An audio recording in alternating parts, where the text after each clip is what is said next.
Hey, what's going on, man? It's your boy, the Dread Mogul, and today I'm here to talk to y'all about interlocking. Give you some tips about interlocking, give you some ideas about interlocking, what interlocking is, and some advice on it. I took some notes down, so I look down, so I'll make sure I'm forgetting nothing for y'all. So don't ignore that.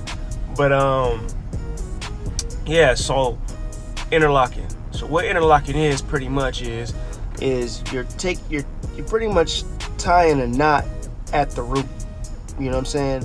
You're tying a knot at the root, so that way the lock holds better. You know what I'm saying? So that way it can dread faster. So for example, there's either two options you could do. Usually, from what I know, is you can do interlocking and you can do comb coil.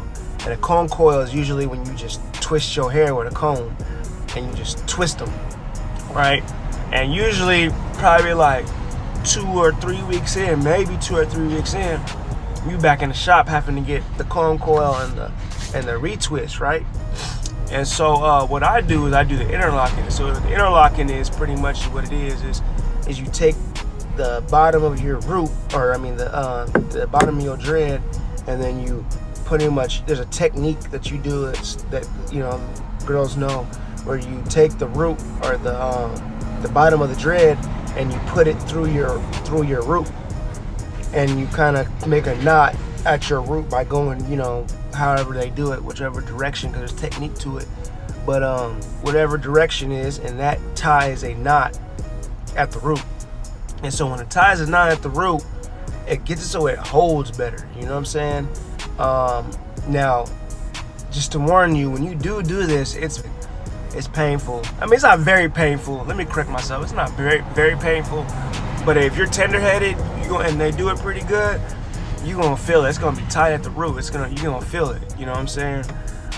So, expect that when they do it, it's gonna hurt. Now, when you do it, I would suggest that you don't do it, frequently. The reason why you don't do it frequently is because it puts a stress on the root of your hair at first. So if it puts strains on the root of your hair, you don't want, it to like get damaged or it to break off because it's getting too thin or whatever. Now, I've probably interlocked my hair the very first time I got it done. I got some pictures I have to show you. Very first time I got it done.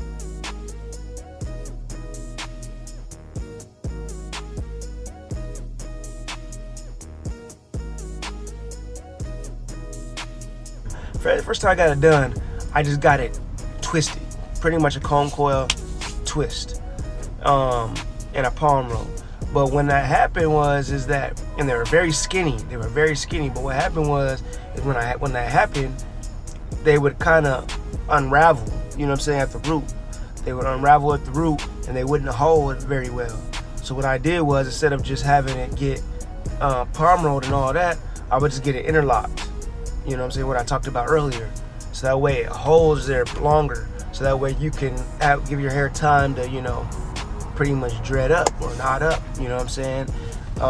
So probably like 3 or 4 times I probably gotten it done. You know what I'm saying? I've never, when I say I've never did a comb coil, what I mean is like,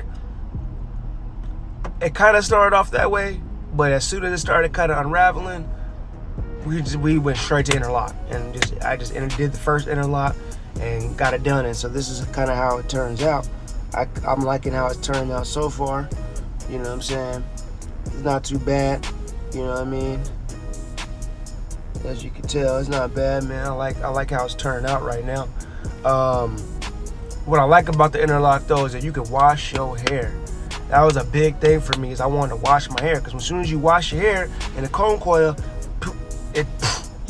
you almost back to an afro. You know what I'm saying?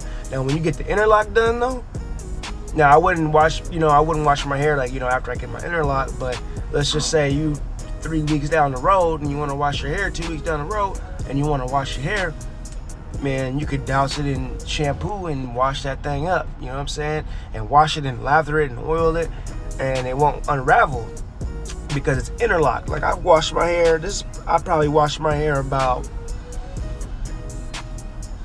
I want to say a week and a half ago. I washed it and it hasn't unraveled, and this is what it looks like. It still looks fresh. You know what I'm saying? You know, it has a little frizz to it, but you know what I'm saying, you can still see scalp and everything. So I just, you know, I love the interlock because you can wash your hair and it won't unravel. You can wait longer to get your retwists. You know what I'm saying? You can wait longer in between retwists. You know what I'm saying? You can go a month and a half and not even get a retwist. Like I'm gonna make another video about this, but I plan on going through a wolfing stage. So kind of like, you know, when you let your beard go and you let everything just go, and that's kind of like how you're wolfing. You're just like letting everything just go. So what I'm thinking about doing is letting my dreads kind of just like, I'm gonna wash it. I'm not gonna not wash it. I'm gonna wash it and everything. But I'm thinking about not getting a retwist till I hit my 1 year mark. And my 1 year mark is in February. So I'm thinking about not getting a retwist till then. But I don't know if I'll be able to last that long. You know what I'm saying? But so what I'm gonna do is I'm probably gonna let it wolf for a while. I'll probably go a couple months and not get a retwist now. You know what I'm saying? I'll let it just do its thing. I'll wash it, you know, let it get a little afro, let it get a little woofy, you know what I'm saying? And then after a couple months, I'll go get my retwist again. When you get the interlock, man, it's a lot cleaner, man. Like when you get the interlock, since it holds it and it makes everything like real tight, it makes it tighter, it makes it nicer, it makes it neater. So when you get the interlock, you know what I'm saying, it makes it real clean at the root. You know what I'm saying? Your parts look clean. You know what I'm saying? Like you can see your scalp. You know what I'm saying? You can see your parts. You know what I mean? It looks pretty clean. When you get a comb coil, you know, it might not be as clean. Now, it's not knocking comb coils. I'm not knocking comb coils because I wanted a comb coil when I first started. But like I said, it depends on what avenue you're trying to go through. The avenue I tried to go through was getting the interlock, because I'm very into cleanliness when it comes to the dreads. I didn't want the stinky, I didn't want the smelly dreads. I want the clean, up-kept dreads. You know what I'm saying? So I wanted to be able to wash my hair. I couldn't go through it washing my hair. I remember they tried to tell me when I first got my dreads done to wait, you know, 6 months or whatever before you wash your hair. Hell no, I washed it. I probably waited a month, you know what I'm saying, which is still pretty long, but I washed it after, you know, a month. I was like, yeah, I gotta wash it, man. It was like 6 weeks, and I was like, no, I gotta wash this thing, you know what I'm saying? But yeah, man, if you have any questions about it, man, if you feel like I'm missing something about the interlock, man, just leave your questions in the comments below, and I'll get at you and let you know, man, to have a conversation about it with you, man. If you have any questions for me, man, leave it in the comments, man, and make sure you like and subscribe to the Dread Mogul, you know what I'm saying? And we're gonna mogul it out together, you know what I mean? So this is the Dread Mogul. All right then, y'all. Peace.